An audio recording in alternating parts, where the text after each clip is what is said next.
Halo saudari-saudara yang dikasihi oleh Tuhan, terus kita rayakan anugerah kehidupan, amin.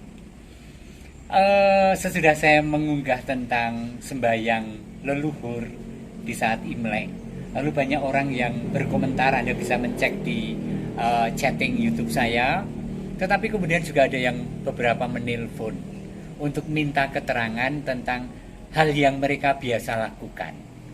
Banyak, tetapi saya akan mengurai satu hal saja, yaitu ada seorang di Jakarta yang menelpon, Romo, kami itu masih bikin sesajian.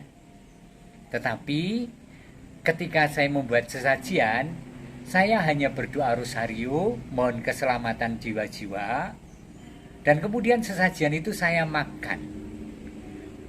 Romo punya komentar apa tentang yang saya lakukan? Saudari-saudara yang dikasihi Tuhan, saya ingin mengatakan, baiklah bahwa Anda membuat sesajian. Dan beberapa Anda pasti kaget bahwa saya mengatakan itu. Tergantung, jadi begini loh, gereja Katolik itu berinkulturasi dengan kebudayaan setempat. Untuk menjadi Katolik yang murni, tidak perlu membuang kebudayaan setempat. Tidak perlu. Jadi jangan pernah kemudian dengan cepat menganggap itu berhala dan harus dihindari. Enggak. Yang berhalanya dibuang isinya, kemudian diisi dengan anggur baru. Saya ingin memberi contoh agak melebar. Di Jawa itu ada kultur, kalau mulai panen, padinya sudah menguning, ada kultur wiwitan. Wiwitan itu bersyukur kepada yang memberi kesuburan, yang memberi panenan, yang biasanya disebut dan dipercayai sebagai Dewi Sri, Dewi Kesuburan. Dengan datang ke sawah, membawa sesajian, memetik bulir-bulir terbaik untuk dibawa pulang, untuk bersyukur, dan kemudian membagi makanan untuk anak-anak yang ikut dalam wiwitan itu. Enak sekali, saya suka itu. Waktu kecil datang ke sawah, kalau sudah melihat orang bawa tenggok mau wiwitan, wah saya ngundang teman-teman lalu kumpul, lalu ikut makan di sawah. Hauce, enak. Nah, pertanyaannya, apakah misalnya orang punya tradisi seperti ini lalu harus karena saya menjadi Katolik menderek dalam Gusti terus saya buang begitu saja? Jangan eman-eman. Pertama, menghargai tradisi yang pasti dalam refleksi yang panjang ratusan tahun di kultur setempat. Tetapi yang kedua, justru tugas Anda dan tugas saya untuk mengisinya dengan isi baru. Bagaimana misalnya saya mengisinya, dan itu bisa disebut inkulturasi. Karena inkulturasi itu ajaran resmi gereja loh ya. Bagaimana saya membuat iman Katolik itu mengakar pada budaya setempat. Saya tetap melakukan upacara wiwitan sesajen di sawah, ya. Tetapi saya bersyukur bukan kepada siapapun, tetapi kepada Tuhan yang memberi kesuburan. Paham ya? Jadi jangan lupa membedakan kultur dan isi. Isi harus diinjili dan itu tugas kita.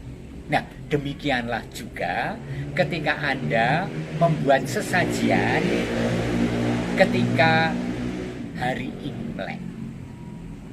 Tetapi sebelumnya saya ingin mengucapkan kepada Anda semua, Kyongki ya, Kyongki untuk Anda semua, selamat. Kita masuk tahun baru dalam sukacita karena rahmat Allah akan dicurahkan dalam bentuk rezeki, dalam bentuk kesejahteraan, dalam bentuk keberuntungan. Kata-kata yang rasanya sangat duniawi, tetapi saya ingin mengubahnya menjadi damai sejahtera. Damai sejahtera, lihatlah, duduk di tepi sawah. Nah, saudari-saudari yang dikasihi Tuhan, bolehkah ketika seperti mengenangkan leluhur kemudian kita membuat suatu sesajian? Boleh, jangan kaget, tetapi diisi dengan isi baru. Sangat sedikit orang yang pernah saya tanyai, mengapa Anda membuat sesajian? Ini orang Katolik ya, orang Katolik Tionghoa misalnya. Mengapa Anda membuat sesajian untuk leluhur? Dan apa doa Anda? dugaan kita keliru. Kita seringkali mengatakan itu adalah persembahan untuk arwah, disajikan untuk memberi makan. Keliru, hampir tidak ada orang yang sekarang ini Katolik atau pendeta dalam Gusti melakukan itu demi memberi makan leluhur. Enggak. Tetapi bahwa mengenangkan leluhur dengan menyajikan apa yang kira-kira layak sebagai persembahan, itu adalah hal yang baik. Saya punya pulpen Aero, tinggalan bapak saya. Saya letakkan di meja kerja. Kalau Anda mengambilnya dan membuang, saya marah. Bukan karena Aeronya, tetapi karena bapak saya. Apakah saya menyembah berhala? Enggak dong, terlalu bodoh untuk mengatakan itu. Paham ya? Nah, maka entah Anda punya kultur apa, jangan ragu-ragu. Sesajian yang kita berikan itu adalah penghormatan kita. Orang tua dulu suka dengan teh poci, maka saya membuat teh poci untuk sesajian. Dulu rokoknya itu kelembak menyan, saya carikan rokok kelembak menyan, saya sajikan. Dan saya berdoa, bukan supaya ini dimakan leluhur, enggak. Saya hormat, saya mencintai orang tua dan leluhur saya, dan inilah persembahan saya. Apakah kemudian itu boleh dimakan? Boleh saja. Makan aja buah-buahan yang enak ya. Paham ya? Jadi Anda yang sering ragu-ragu dengan membuat sesajian, boleh. Tetapi dengan diinjili, dengan isi baru, dengan filosofi baru, yaitu filosofi yang sangat Katolik. Memang Katolik nggak boleh bawa bunga ke makam? Boleh dong. Apakah itu makanan leluhur bunga yang macam 3 itu? Enggak dong, kita semua tahu. Dan itu sesajian. Maka kalau dalam tradisi Imlek kemudian disuguhkan di suatu meja semacam altar, kemudian diberikan sesajian untuk mengenangkan para leluhur, it's okay, no problem. Dengan cara baru, dengan isi yang baru, dan jangan pernah ragu-ragu. Nah, kadang-kadang di antara keluarga kita juga ada emak engkong yang punya kultur dan punya penghayatan lain. Ya biarlah sedikit demi sedikit kita terangkan bahwa anak-anaknya yang sudah Katolik itu tetap melakukan itu, tetapi cara bedanya, cara doanya berbeda. Dan itu mereka tidak keberatan sama sekali. Ya, jangan mudah mengatakan menyembah berhala soal-soal ini.